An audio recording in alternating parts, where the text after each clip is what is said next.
Aí, Deus. Eu tô mais orgulhoso de mim, viu?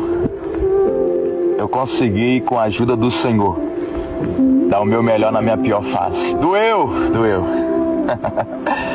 Perdi noite de sono, perdi. Mas a vida, ela me ensinou uma lei, que ninguém amadurece sorrindo.